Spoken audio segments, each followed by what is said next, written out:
자, 오늘 이 시간은 이제 일기 분석 및 예보법 들어갔는데, 혹시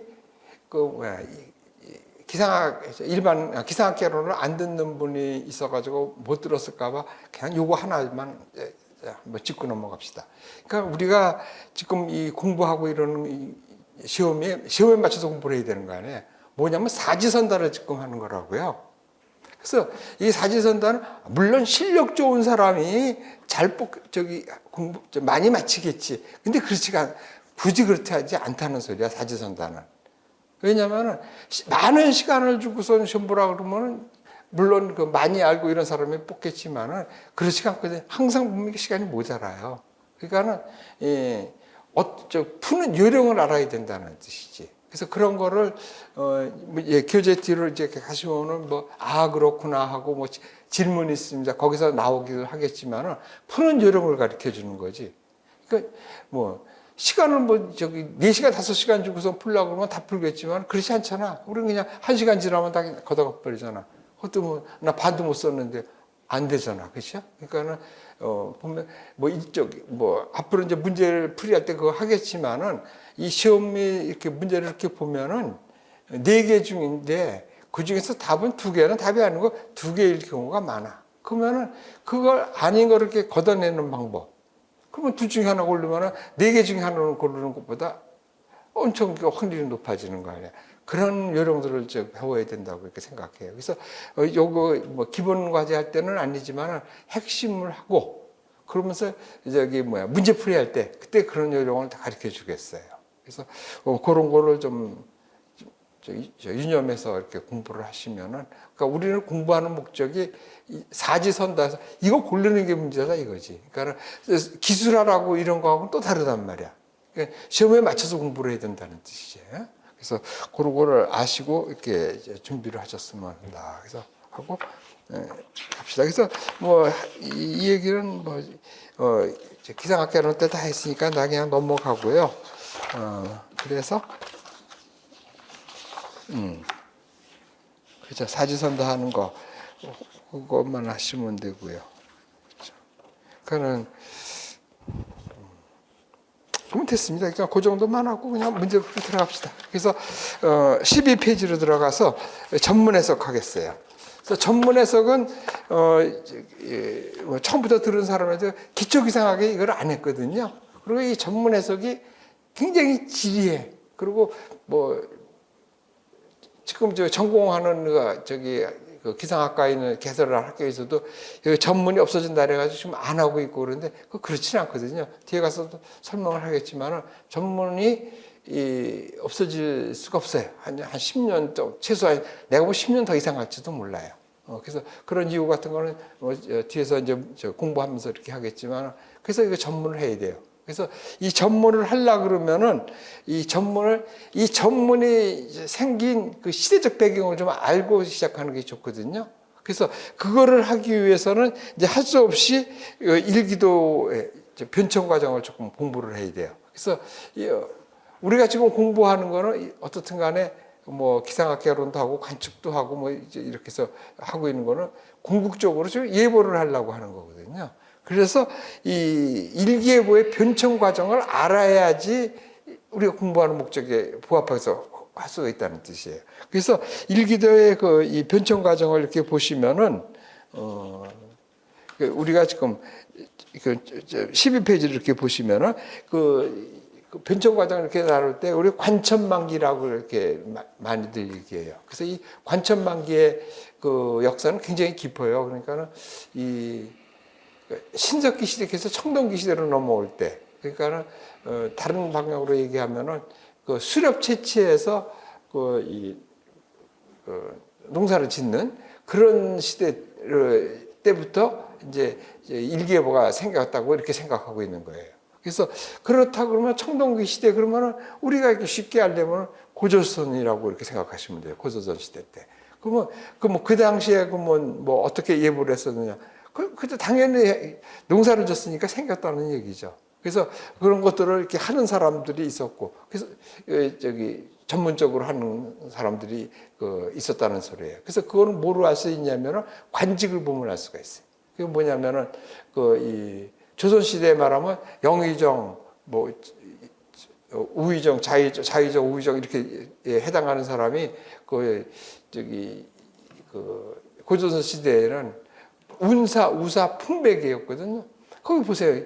이게 전부 날씨에 관한 저기 를 갖고 있다는 그런 일을 했다는 소리예요. 풍백, 바람을 관리하는 거고, 구름을 관리하고, 비를 관리하고, 이거 정말 농사하고 관계가 있었다는 소리예요. 왜 그러냐면 그 당시에 국부를, 그러니까 나라의 부를 창출하는 거는 농사밖에 없었으니까 그렇지. 그러니까는 그 사람들이 농사를 짓고 이런 것들을 관리를 하면서 그 사람이 뭐 씨심어라 하면 심고 지멋대로 심었던 다 농사 망치는 수가 있잖아요. 그러니까 그래서 날씨가 관리를 했다는 뜻이에요. 그리고 전쟁이 나면 전쟁하고 날씨는 불가분의 상태 아니에요. 그리고 이제 최근에는 노르만디 상륙 같은 거, 그 기상장비가 낮자를 잡고 뭐 그랬다는 얘기가 있고, 그다음 우리가 잘 알고 있는 거는 그 삼국지의 그 적벽대전 같은데, 거기서 화공계를 쓰고 그랬을 때 그 어떻게 된 거예요? 그 제갈량이 그 근처에 살던 사람이에요. 그러니까 거기서 아는 거지. 그러니까는 보통 겨울철이 되고 뭐 이러면은 북서풍이 부는데 어느 시기가 이렇게 딱 되면은 사실은 남동풍이지. 근데 중국식으로 하니까 동남풍이 된 건데 그런 거를 이렇게 아는 거지. 그러니까 때를 기다리고 있다가 그때쯤 되니까 괜히 뭐 재단을 쌓는 척하고 비는 척하고 하면서 해가지고는 화공으로다가 이겼고 뭐 이랬다는 걸 다 나시고요.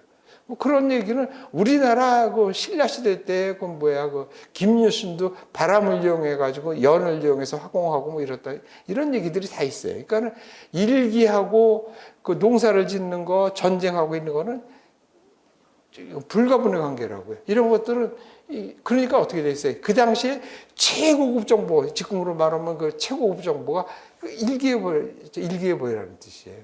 그래서 그런데 이제 그거는 어떻게 돼 있어요? 그러니까 그게 굉장히 노하우가 됐으니까는 그냥 알려주고 그러는 게 아닌 거지. 근데 지금은 우리 일기예보를 기상청에서 막 그냥 하고 보니까 다 그냥 공짜라는 생각이 이렇게 들고 있지만 그 당시엔 최고급 정보였다는 소리예요. 그래서 그런 것들은 어떻게 됐어요? 그냥 하는 것이 아니라 막 자기 가문을 뭐 이렇게 해서 아마 연결되면서 발전하고 뭐 이렇게 했죠. 그래서 그런 것들이 지금은 이제 뭐로 알 수 있냐면 일기 속담으로 남았다는 소리야. 그러니까 그런 것들을 보면 굉장히 다 과학적이라는 거지. 그러니까 뭐 제비가 낮게 날으면 뭐 비가 올 공산이 크다 이렇게 얘기하는데 그게 뭐예요? 기압이 낮으니까는 벌레들이 낮게 나르거든. 그러니까 제비가 낮게 그 벌레를 잡아먹고서 낮게 나르고 뭐 그런 뜻이야. 그래서 뭐 아침에 무지개는 어떻다는 등 뭐 이런 것들이 다 과학적 근거들 다 이 시 지금 쓰고 있다는 얘기야. 그래서 이런 시대를 관천만기 시대라 그러는 거예요. 그래서 관천만기 시대 때는 예보관이지. 그 예보관이 자기 주관대로 얘기를 내는 거야. 그러니까 예보관이 바뀌면 예보가 완전히 틀려지는 거지. 그러니까 그런 거를 주관적인 예보라고 그러는데 우리가 지금 추구하는 거는 이 객관적인 예보를 말하는 거예요. 어떤 예보관이 예보를 해도 자료만 가지면 같은 예보가 나오게 할 수 있겠고. 이제 그런 것들이 이제 궁극적으로 우리가 수치 예보를 하려고 이렇게 하는 건데 그게 뭐냐면 객관 예보를 지향하는 거거든요. 그래서 그런데 지금 말한 이 관천만기 시대에는 완전히 그 예보관이 주관적인 예보를 내는 거지. 그러니까 예보관에 따라서 예보의 질이 완전히 틀려지는 이런 게 되는 건데. 그래서 그 다음 시대로 넘어오는 것이 이제 측기 시대라 그러는 거예요. 그러니까 측기 시대는 여러분이 잘 알다시피 토리첼리가 이게 이제 벌써 1643년이면 이제 어떻게 보면 최근으로 넘어온 거 아니야? 최근에 오면서 이게 바뀐 거라고 봤을 텐데. 그래서 토리첼리가 그 수은기압계를 만들면서부터 그렇게 된 거예요. 그리고 그래서 거기서 토리첼리가 이렇게 만들어서 그거 보니까 어떻게 했어요? 76cm 근처에서 왔다 갔다 한다는 소리죠. 그래서 그 평균 76cm가 1기압의 기준이 된 거예요.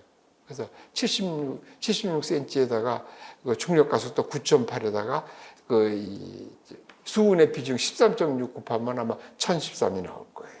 그렇게 해서 기준이 된 거예요. 그러니까 이때는 어떻게 됐어요?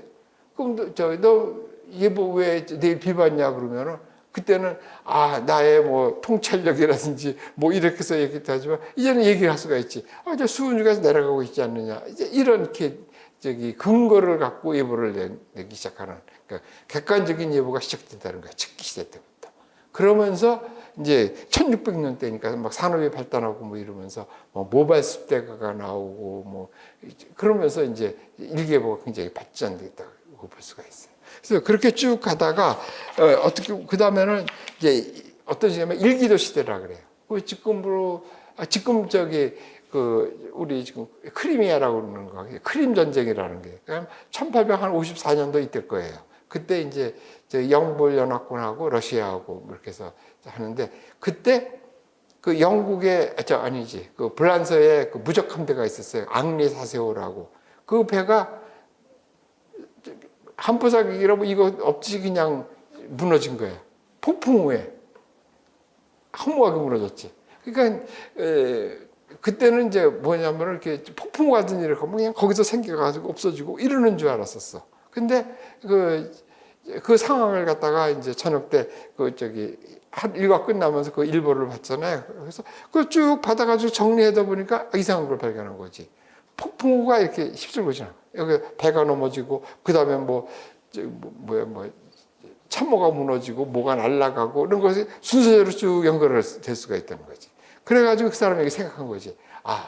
한 장의 종이에 기상현상을 기록하면 날씨를 예측할 수 있지 않겠느냐. 이렇게 생각했던 거지.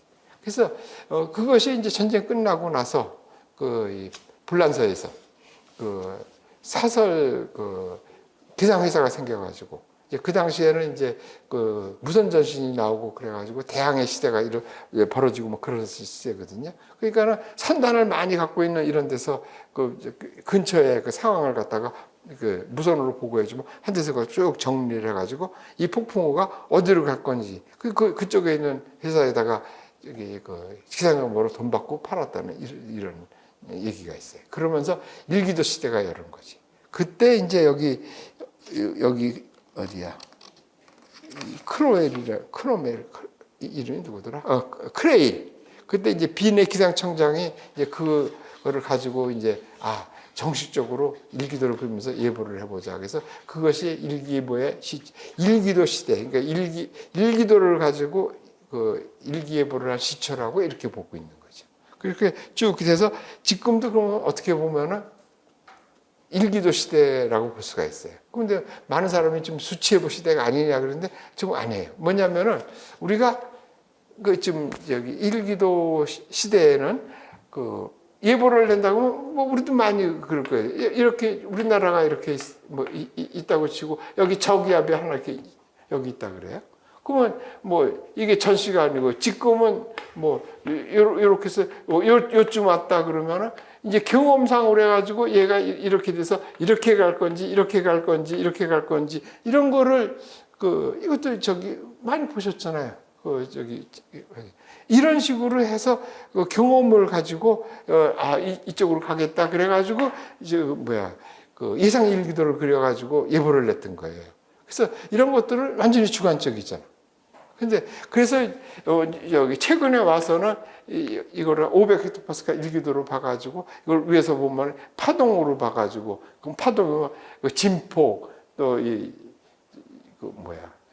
파장의 길이 이런 걸 따져가지고 파속방정식이라는 걸 이용해가지고 얘가 어떻게 진행할 건가 이렇게 해서 했던 거예요. 그리고 또 있죠. 도시가법이나 도시간법을 이용해가지고 어느 쪽으로 갈 건지 이런 식으로 해서 예보를 냈던 거예요. 다 예보관이 예상도를 이렇게 적절하게 구했던 거지. 근데 수치예보는 이거를 수식으로 말해가지고, 그러니까는 수치예보가 시작된 거는 역사는 한 120년 전에 비아크니스, 우리가 노르웨이 학파라고 하거든요. 그 비아크니스가 이제 기상 현상이 이렇게 나는 거는 그냥 이렇게 나는 것이 아니라 수식으로 다 표현할 수가 있다. 이렇게 설명을 했거든요. 그래서 그것이 진짜냐? 뭐 그래가지고 1920년대 이때 이제 영국에서 리차드슨이 그걸 손으로 계산해 가지고 한번 한 적이 있었지. 그래가지고 그래서 했는데 이제 기압이 지금 1000헥토파스칼 이 근처에서 나와야 되잖아요. 근데 한 오도가 틀렸다 그랬으니까 이게 10만이 됐든지 아니면 1000이 됐든지 굉장히 틀렸다는 소리야. 그래서 그렇게 틀렸는데도 이 사람이 보고서를 썼지. 나한테 지금 손이 모자라서 이렇지 8,000명의 정도의 사람을 주면은 그러고서 이제 지가 꿈의 예보 공장이라 그래가지고 그 그림들이 여기는 안 나왔나? 지가 이렇게 지구 둥그렇게 이렇게 해놓고 자기를 가운데 있고 여기에 지도를 그리고 사람들을 쭉 배치를 해. 그래가지고 계산해서 넘기고 해가지고 그러니까 예보라는 건 뭐야? 내가 지금 내일 예보를 모레 예보를 낸다고 그러지만 그 전에 결과치가 나와야지. 모레 예보를 글피해 놔도 그건 소용없지. 아무리 정확해도. 그러니까 시간 내에 예보값이 나와야 되잖아. 그러니까 8,000명을 주면은 군대식으로 줄여내 가지고 이렇게 꿈의 예보 공장을 이렇게 하면은 시간 내에 예보를 할 수 있다. 이렇게 얘기를 했어요. 근데 나중에 알고 보니까는 계산 때문에 튼 것도 있겠지만 아니고 방정식계를 잘못 세웠다. 그러니까 규모 분석을 하지 않아 가지고 이 작은 규모의 운동들이 들어가서 얘가 증폭이 돼서 이렇게 됐다고 이런 게 결론이 나왔지. 그러다가 이제 1950년대 이때 이제 그 애니악이라는 컴퓨터 미국에서 나왔잖아요. 그때 이제 그 빠른 계산이 가능했으니까 그때 이제 찬이라는 사람이 500헥토파스칼 일기도 수납되기 모형을 가지고 쓸 수 있는 그런 성공적이라고 볼 수 있죠. 그런 그 예보장을 만들어낸 거지. 그래가지고 이제 수치예보 시대가 이제 시작이 된 거예요. 그래서 그 점차에서 1950년대거든요. 근데 이제 그 일본은 한 1970년대 그 정도. 그리고 우리는 1980년쯤 돼. 80년 초반 이때 이제 시작이 있어요. 그러니까 그때 우리 기상청에서는 뭐 아직 컴퓨터도 없고 뭐 이러니까는 그 수치예보과라는 걸 만들 수는 없고 수치예보 반이라 그래가지고 이제 역학자라고 뭐 이렇게 수학자라고 컴퓨터 잘하는 사람들을 이렇게 모아가지고 이제 비공식적인 그룹을 만들어가지고 그때부터 수치예보를 시작해가지고 지금은 이제 이 수치 모델 중에서 이제 전구 모델을 돌릴 수 있는 여건이 돼야 되거든요. 그것이 지금 이제 전구 모델을 돌리는 나라가 한 13개 나라쯤 되고, 우리나라가 9번째로, 이 자기 고유 모델을 갖고 있는 나라로 9번째로 해서 수치예보를 하게 된 거예요. 그러면 이제 전구 모델이 있어야 돌려야지 그 국지 모델 이렇게 이런 제한 모델 같은 거 이런 것도 쓸 수가 있거든요. 그래서 그렇게 해서 좀 수치예보가 우리나라도 시작된 거예요. 거기다가 이제 위성을 우리가 독자적으로 띄워서 관측이 되잖아요. 그러니까 위성에서도 자유로워지고. 그래서 이제 어떻게 보면 기상의 독립국이라고 할 수 있는 거지. 그러니까 자체적인 자료를 이용해서 자체 고유 모델을 자기 모델을 가지고 예측을 할 수 있는 그런 수준까지 올라온 거예요. 이것이 아주 짧은 시간에 이렇게 돼가지고 이런 기술들을 지금 동남아시아라든지 저쪽에 아프리카 쪽에서도 이렇게 이런 기술을 이렇게 전수받으려고 많이들 하고 있어요. 그래서 이런 시대가 된 거예요. 그래서 지금 수치예보 시대가라고 이렇게 하고 있는데 아까 지금 이렇게 만든 거 이렇게 그 예보관이 자기가 이렇게 나름대로 구해서 수치예보 자료를 만들어 가지고 한 거나 그다음에 수치예보 자료를 가져가지고 예보장을 내준 거나 이거는 똑같다는 소리지. 그래가지고 그거를 예보를 하기 위해서 판단을 해서 예보를 내는 건 예보관의 몫이라는 소리야. 그러니까 아직까지는 수치예보 시대가 아니라는 소리지. 그러니까 예보관이 그리고 또는 수식적으로 도식적으로 구하던 걸 컴퓨터가 계산을 해서 예상장을 만들어줬을 뿐이지 그거를 해석하고 분석해서 예측하는 거는 예보관의 몫이란 말이에요. 그래서 아직까지는 일기도 시대예요. 그래서 그러면 일기도 시대라 그랬잖아요. 그러니까 일기도 시대에서 예보를 잘 내는 방법은 어떤 방법이겠어요? 일기도를 예상도를 잘 만들어야 되는 거죠.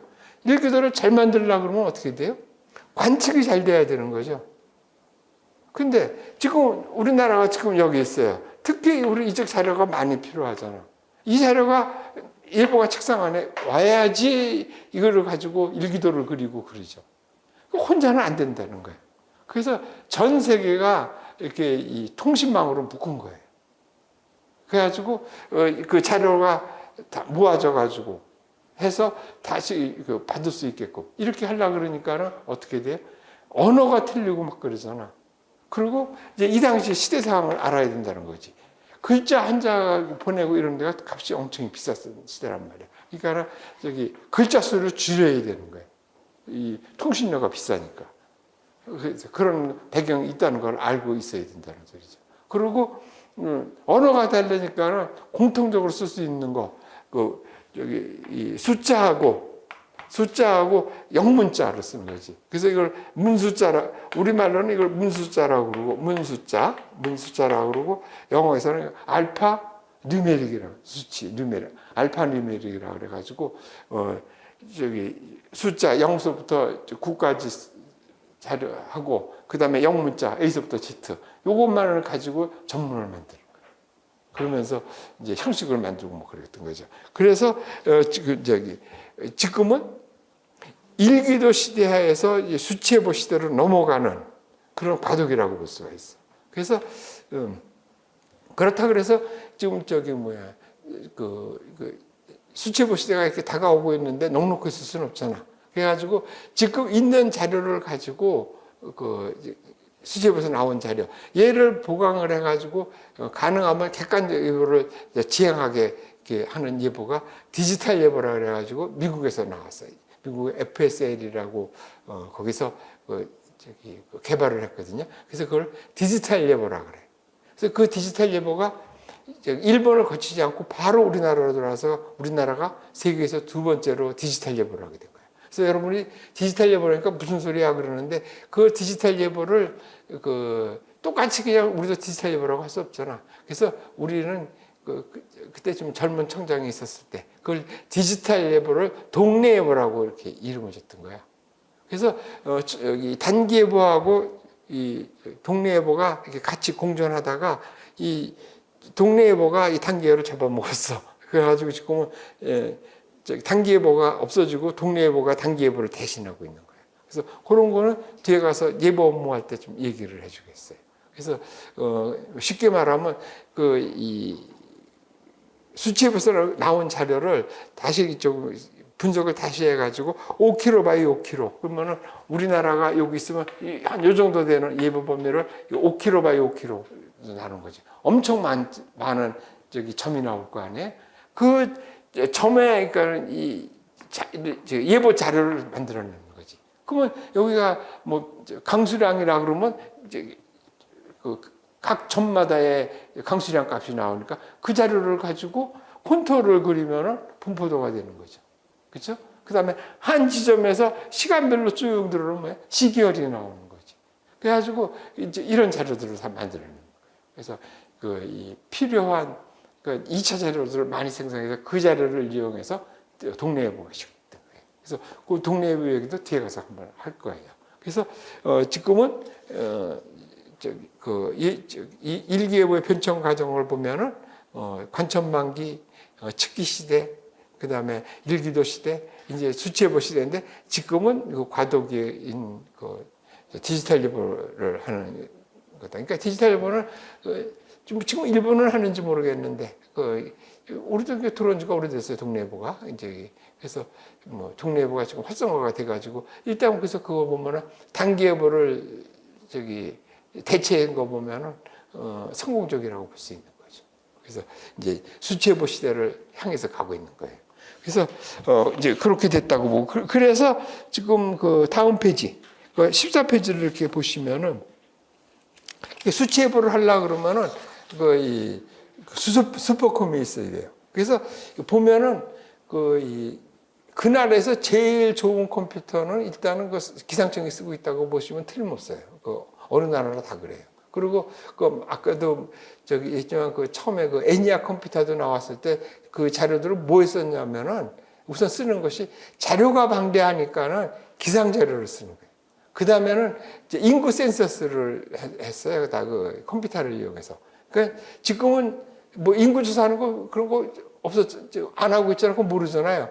아니에요. 내가 이렇게 중고등학교 다닐 때만 해도 그 인구 조사하는 해가 있어요. 그 인구 센서스라 그래가지고 그러면 온 나라가 야단이에요. 저기 뭐야 그 교육시키는 사람들이 있어가지고 어느 날을 기점으로 해가지고 그때 출생한 사람하고 뭐 그러니까는 그 가정마다 돌아다니면서 뭐 그거 교육시키고 뭐 이래가지고 그래가지고 그 결과가 내면 한 2년 3년씩 걸리고 막 그랬었어요. 근데 그거를 지금은 어떻게 돼요? 컴퓨터가 있으니까 구주민으로 등록하면 벌써 인구가 잡히니까 딱 그냥 언제든지 저기 우리나라 인구가 몇 명인지 다 뽑아내잖아요. 근데 그 옛날에는 그게 안 됐다고. 그래서 인구 조사하는데 컴퓨터를 쓰는 거예요. 그래서 지금으로 하면 슈퍼컴이지, 그 애니악 컴퓨터가. 그러면 그에 대해 쓰는 용도가 첫 번째가 인구 센서스, 인구 조사하는 데 쓰고, 그 다음에는 자료가 가장 방대한 기상 자료로 쓰는 것이 쭉 된 거야. 근데 지금은 이제 인구 센서 갖고 통계를 낼 필요가 없어진 거지. 다 이게 됐으니까. 그래서 그건 안 하고, 그걸 아직까지도 남은 거예요. 그 나라에서 제일 좋은 컴퓨터는 기상청에서 쓰면서 기상으로 자료를 쓰고 있어요. 그래서 지금 이거 보시면은 이것도 지금 크레이 이거 아마 이것도 또 바뀌었을 거예요. 벌써 4번인가 3번쯤 이렇게 바뀌었거든요. 그래서 때가 되면은 물론 이렇게 컴퓨터가 되면은 전기도 많이 쓰고 계산이 늦어지고 그러니까는 그게 고장 나서가 아니라 성능 때문에 이렇게 바꾸는 거예요. 그래서 이 슈퍼컴 센터가 오창에 있어요. 거기서 수체부를 하고 여기서 보듯이 세상에서 온 관측 자료를 가지고 일기도 그리고 해가지고 기상청으로 보내주면 그 자료를 보고 예보관이 판단하는 거지. 그래서 결과를 내는 거는 예보관이 내는 건 예보관의 몫이라고. 그래서 아직까지는 일기도 시대라고 이렇게 보는 거예요. 그래서 일기도 시대에 예보를 잘 내려면은 일기도를 잘 그려야 되고, 일기도를 잘 그리려면 관측이 잘 돼야 되고, 그래서 관측이 잘 되기도 소용이 없죠. 그 관측한 자료가 예보관 앞으로 자료가 와야 돼요. 그러니까 그 언어가 틀리고 막 그러니까 암호화하는 수밖에 없지. 그래가지고 암호화를 하는데 걔를 암호화해서 그게 전문화지. 전문화를 시켰는데 걔를 다시 번역했을 때 원본과 차이가 없어야지 거기서 값이 차이가 나면 안 되잖아. 그래서 전문이라는 게 만들어진 거예요. 그래서 이 전문이 처음부터 싹 좋은 전문이 딱 나온 건 아니지. 전문이 굉장히 많아요. 한 30가지도 넘어요. 그리고 지금 쓰고 있는 거, 쓰고 있는 게 아니라 시험에 나오고 하는 거는 결론부터 말하면은 우리가 공부해야 될 거. 앞에 이제 첨도 문자가 AAXX로 시작하는 육상 관측 자료 또는 스테이션 자료, 그 다음에 BBXX라 그래가지고 요거는 선박 자료, 해양 자료라고 볼 수 있고, 그 다음에 이제 고층 자료라고 하면 TTAA, TTBB, TTCC, TTD가 있는데 우선 기상청 시험 보거나 이럴 때 요거까지만 해두시면 여기에 대해서 할 거예요. 한 30가지가 넘는 것 중에서 3개죠. 그 외에 항공 전문 굉장히 많이 있어요. 근데 그런 것들은 하고 여기에 대해서 지금 공부하게 될 거예요. 그래서 이렇게 하려고 그러면은 이 통신이 돼야 된다는 소리예요. 그래서 거기에 대한 것이 15페이지를 한번 보세요. 15페이지. 15페이지를 보시면은 통신은 지금 바뀌었다 그래도 아까 얘기를 했지만 우리나라 같은 데 이런 데는 누가 지금 광섬유로 가고 컴퓨터를 사고 이메일 같은 거 해가지고 랜이니 랜 또는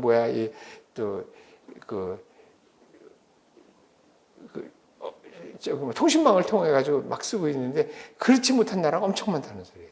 특히 뭐 나도 저기 제일 먼저 간 나라가 그 몽골이었었는데 몽골은 저기 땅이 엄청 넓잖아요. 그러니까는 이 저기 기상청 직원들이 그 관측소를 가서 그 넓은 멀리 떨어진 데 가서 하지를 못하니까는 그 어느 지역을 이렇게 정해주면 거기에 그 농부들 중에서 좀 똑똑한 사람 있는 사람 그 사람들이 관측해서 그 자료를 저기 보내주는데 어떻게 보내지? 전화로 보내주는 거예요. 근데 어떤 데는 또 저기 몽골 같은 데 보면 나라가 크고 막 그러니까는 이 또 전화 안방들이 전국에 깔려 있지가 않아요. 이 망이. 그래가지고 이 SSB라는 거를 이용해요. 이 SSB가 이거는 이 단방향 통신이야. 그래서 말할 때는 누르고 말하고 말 다 하고 뭐 오바 그러면 끝나면 또 저쪽에서 듣고 누르고 말하고 그럼 또 오바 하면 또 이쪽에서 듣고 하면서 한 방향으로 가는 거예요. 근데 이 SSB는 이게 무선도 있고 유선도 있고 그러는데 얘가 저기 가장 그렇게 뭐라 그러나 잘 멀리 가고 저기 잡음이 없고 뭐 이래가지고 그 아마추어 무선사들이 막 저기 재인하고 막 그런 데서 다른 통신망이 다 안 될 때 얘 때문에 돼가지고서 뭐 구조 활동 벌리고 하는 것이 그 SSB야.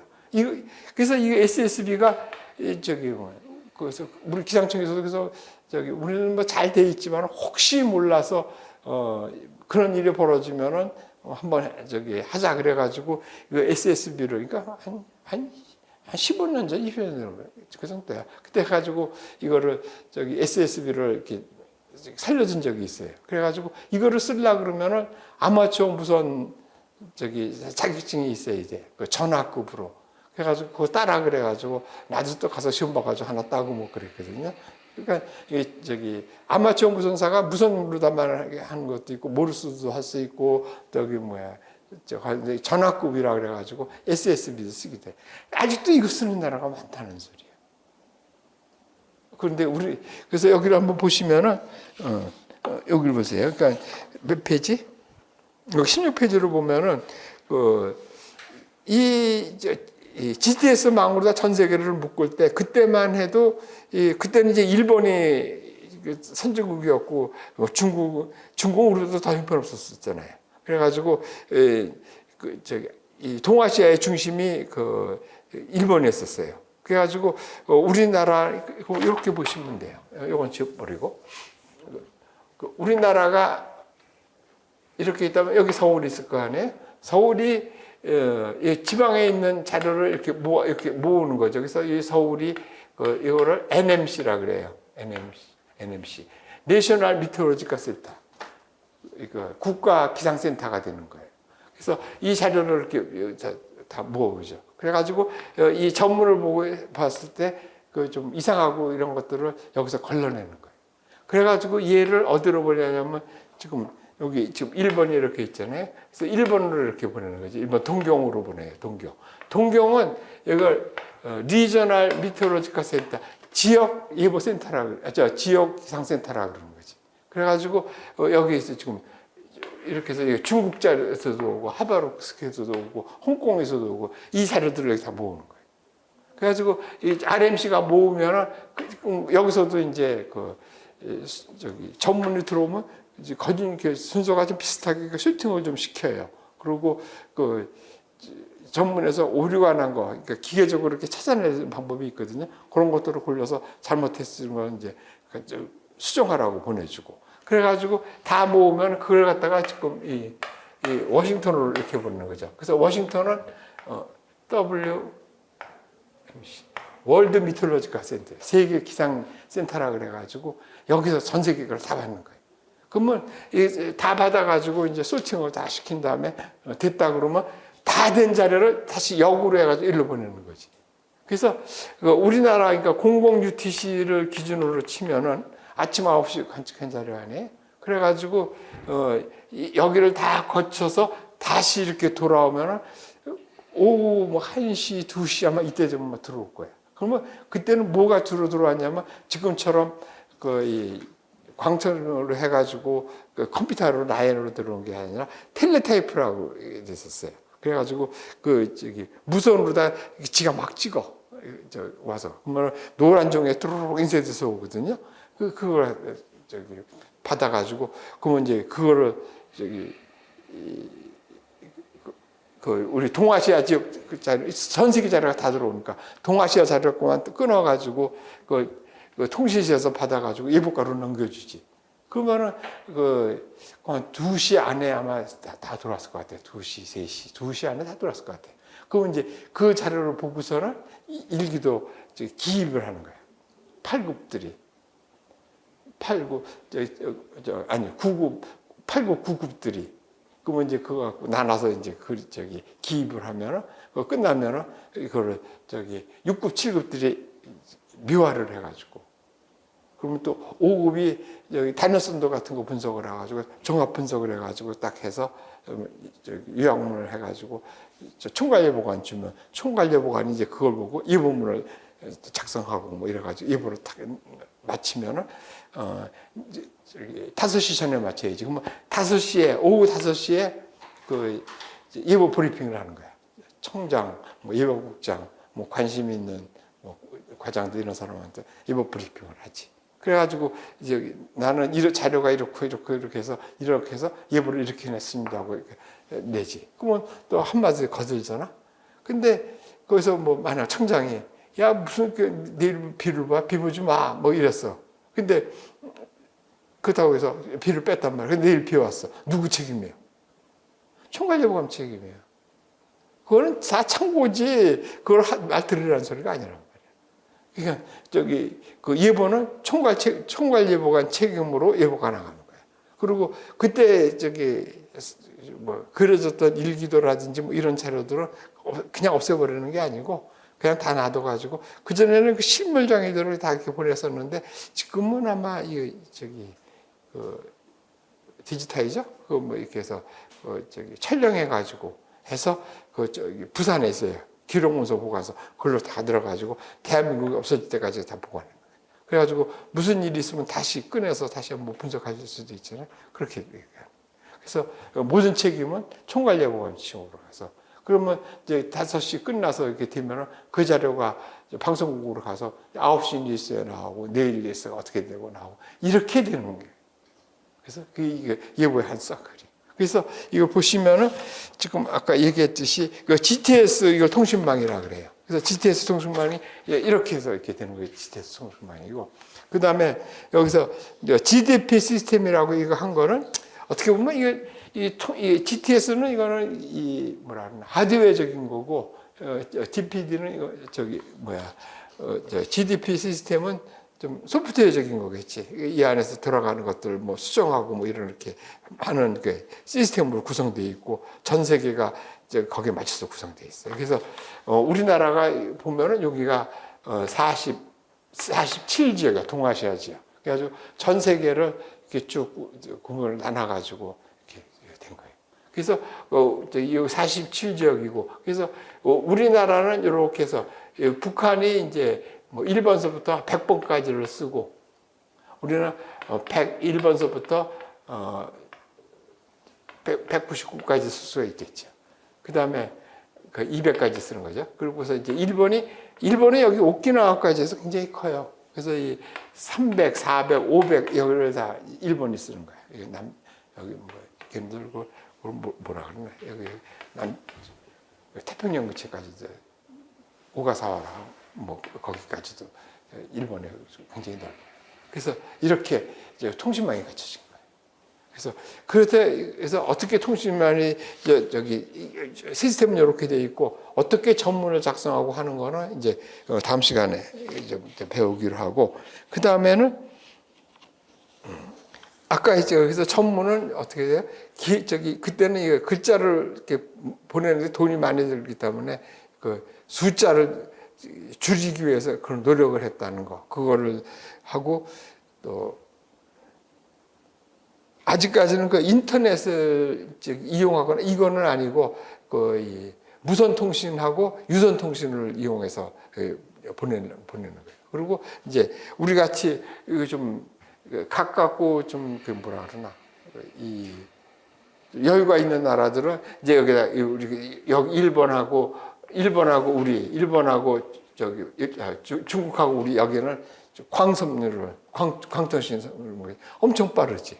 오차 없고 그렇게 해서 쓰고 있는 거예요. 근데 다른 데는 그게 아니라는 소리예요. 아직도 좀 무선 통신으로 할 수도 있고 SSB로 쓰기도 하고 전화를 쓰기도 하면서 쓰니까 이게 전문이 없어질 수가 없죠. 이게 원래 계획은 지금 버퍼라 그래가지고 이 통신을 없애고 이게 이제 지금은 이제 통신비가 엄청 싸졌잖아요. 저거 보면 알 수 있잖아요. 처음에 우리 휴대폰 처음 나왔을 때 그때는 엄청 비쌌잖아요, 요금도. 그리고 그때 겨우 말만 통했는데 지금은 어떻게 돼요? 뭐 말하는 거는 돈도 안 받잖아. 통화하는 거. 영상이 가고 영상하고 말하고는 그 정보량이 엄청 차이가 나잖아. 아마 지금 우리 이 전화를 가지고 영상 보내지 말고 말만 하라고 그러면은 한 번 충전해가지고 내가 보면 뭐 거의 1년 쓸 수도 있을 것 같은데 그렇게 이제 달라졌단 말이에요. 그래서 그런 시대적인 배경 같은 걸 좀 생각하시고 하시면 되는데 전 세계가 그게 이제 그런 인터넷 베이스에서 하는 이제 버퍼 시스템이라 그러는데 그걸 쓰려 그러면은 어느 나라든지 다 그렇게 이제 쓸 수가 있어야지 요 나라만 되어가지고는 안 되잖아요. 그래서 그거에 되려면 아직도 멀었다. 그러니까 뭐 전 세계가 컴퓨터가 들어가야 되고 관측소마다 그리고 컴퓨터가 들어가도 소용없죠. 망이 들어가야 되잖아. 인터넷망이 들어가야 돼. 인터넷 베이스로 하는 거니까. 그렇게 되려면은 이게 10년도 더 걸릴 거라는 이 생각이에요. 그래서 아직까지는 전문을 써야 된다는 뜻이에요. 그래서 여기서는 그걸 안 해줬고 핵심에는 버퍼 양식이 어떻게 되는지 그걸 한 번만 모양만이라도 그냥 한번 배줬어요. 그래서 버퍼가 뭔지. 그래서 이 버퍼는 지금도 시험적으로 우리나라는 쓰고 있어서 버퍼 양식으로도 보내요. 그래서 되고 또 많은 실용적으로는 항공기에서 관측한 자료 같은 거 이런 것들은 버퍼 형식으로 통해서 들어와서 그 다 컴퓨터에 들어가서 수치해부 기본 자료로 쓰고 있어요. 근데 중간 기상 자료는 아직 버퍼를 쓰지는 않고 있다는 소리예요.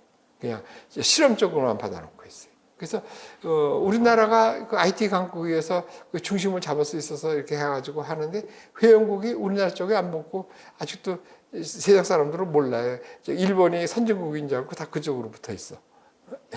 일본은 아직도 아날로그인지를 그걸 모르고 있지. 그래서 우리나라는 내가 알기로는 아프가니스탄 뭐 이런 나라 몇 나라가 아직 우리나라에 붙어가지고 자료를 좀 교환하고 있어요. 버퍼 형식으로 자료를 서로 주고받아 보는 거지. 그러니까 우리나라는 이게 좀 공용 동식으로 쓰고 있고 인터넷 베이스로 쓰고 있고 그거는 뭐 굳이 암호화 필요 없죠. 그냥 우리 보듯이 그냥 쓰는 거예요. 그러니까 암호화하지 않고 그냥 관측각 그대로 이렇게 쓰고 편하지. 그래서 그런 식으로 지금 관측하고 있다고 이렇게 생각하시면 돼요.